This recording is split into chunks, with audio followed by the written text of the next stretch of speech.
3 and 4, it's me, Mr. A, back with story time for another day, and carrying on with Michael Morpurgo's The Amazing Story of Adolphus Tips. Tuesday, November 16th, 1943.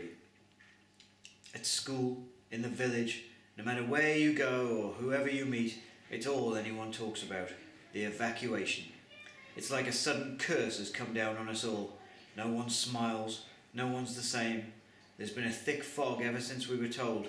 It hangs all around us, tries to come in at the windows. It makes me wonder if it'll ever go away, if we'll ever see the sun again. I've changed my mind completely about Barry. That skunkhead Bob Boland came up to me at playtime and started on about grandfather, just because he's the only one in the village refusing to go. He said he was a stupid old duffer. He said he should be sent away to a lunatic asylum and locked up. Maisie was there with me and she never stood up for me, and I thought she was supposed to be my best friend. Well, she's not anymore. No one stood up for me, so I had to stand up for myself. I pushed Skunkhead. I won't call him Bob anymore because Skunkhead suits him better. And Skunkhead pushed me, and I fell over and grazed my elbow. I was sitting there picking the grit out of my skin and trying not to let them see I was crying when Barry came up. The next thing I know, he's got Skunkhead on the ground and he's punching him. Mrs. Blumfield had to pull him off, but not before Skunkhead got a bleeding nose, which served him right. As she took them both back into school, Barry looked over his shoulder and smiled. I never got a chance to say thank you, but I will. If only he'd stop picking his nose and smiling at me, I think I'd really like him a lot. But I'm not doing kissing with him or anything like that.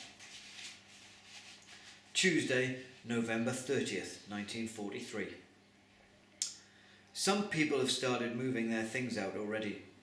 This morning I saw Maisie's dad going up the road with a cartload of beds and chairs, cupboards, tea chests and all sorts.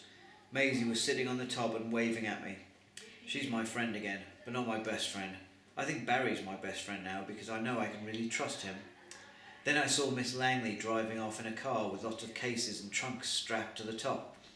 She had Jimbo on her lap, her horrible Jack Russell dog who chases Tips up trees whenever he sees her. Mum told me that Miss Langley is off to stay with a cousin up in Scotland, hundreds of miles away. I've just told Tips and suddenly she's purring very happily. It's a good riddance purr, I think. A lot of people are going to stay with relatives, and we can too expect that grandfather won't hear of it. Uncle George farms only a couple of miles away, just beyond where the wire fence will be. They're beginning to put it up already. He said that family's family, and he'd only be too happy to help us out. I heard him telling grandfather we could take our milking cows up to his place, all our sheep, all the farm machinery, Dad's Fordson tractor, everything. It'll be a tight squeeze, Uncle George said, but we can manage. Grandfather won't listen though. He won't leave, and that's that. Wednesday, December 1st, 1943. At playtime I found Barry sitting on his own on the dustbins behind the bike shed. He was all red around the eyes. He'd been crying, but he was trying not to show it. He wouldn't tell me why at first, but after a while I got it out of him. It's because there won't be room for him anymore with Mrs. Morwenna when she moves into Kingsbridge next week. He likes her a lot and now he has nowhere to go. So to make him feel better, because of what he'd done for me the other day with Skunkhead, I said he could come home with me and play after school, so long as he didn't pick his nose. He perked up after that, and he was even chirpier when he saw the cows and the sheep. And when he saw Dad's Fordson tractor, he went loopy. It was like he'd been given a new toy of his own, all to play with. I couldn't get him off it. Grandfather took him off round the farm, letting him steer the tractor, which wasn't fair because he's never let me do that. By the time they came back, they were both as happy as larks. I haven't heard Grandfather laugh so much in ages. Barry tucked into Mum's cream sponge cake, slice after slice of it, and all the time he never stopped talking about the tractor and the farm.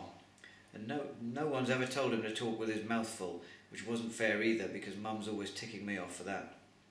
He'd have scoffed a lot if Mum hadn't taken it away. He still smiles at me, but I don't mind so much now. In fact, I quite like it really. Afterwards, when we were walking together down the lane to the farm gate, he seemed suddenly down in the dumps.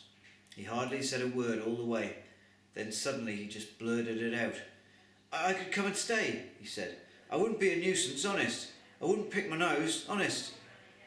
I couldn't say no, but I didn't want to say yes, not exactly. I mean, it would be like having a brother in the house. I'd never had a brother and I wasn't sure I wanted one. even if Barry was my best friend now, sort of. So I said maybe. I said I'd ask. And I did at supper time. Grandfather didn't even have to think about it. "The lad needs a home, doesn't he?" he said. "We've got a home. He needs feeding, we've got food. We should have had one of those evacuee children before, but I never liked townies much till now. This one's all right. He's a good lad. Besides, it'd be good to have a boy about the place. Be like the old days when your father were a boy. You tell him he can come." He never asked me what I thought. Never asked Mum, he just said yes. It took me so much by surprise that I wasn't ready for it, and neither was Mum. So it looks as if I'm going to have a sort of brother living with us, whether I like it or not. Mum came in a minute ago and sat on my bed. "Do you mind about Barry?" she asked me. "He's all right, I suppose," I told her. And he is too, except when he's picking his nose, of course. "One thing's for sure, it'll make Grandfather happier," Mum said. "And if he's happier, then maybe it'll be easier to talk him into leaving, into moving to Uncle George's place. They're going to move us out, you know, Lily. One way or another, they're going to do it." She gave me a good long cuddle tonight. She hasn't done that for ages. I think she thinks I'm too old for it or something, but I'm not. I haven't had my nightmare about Dad for a long time now, which is good, but I haven't thought much about him either, which is not so good. Alright, I'll be back again tomorrow with some more. Take care everybody, have a great day. Bye bye.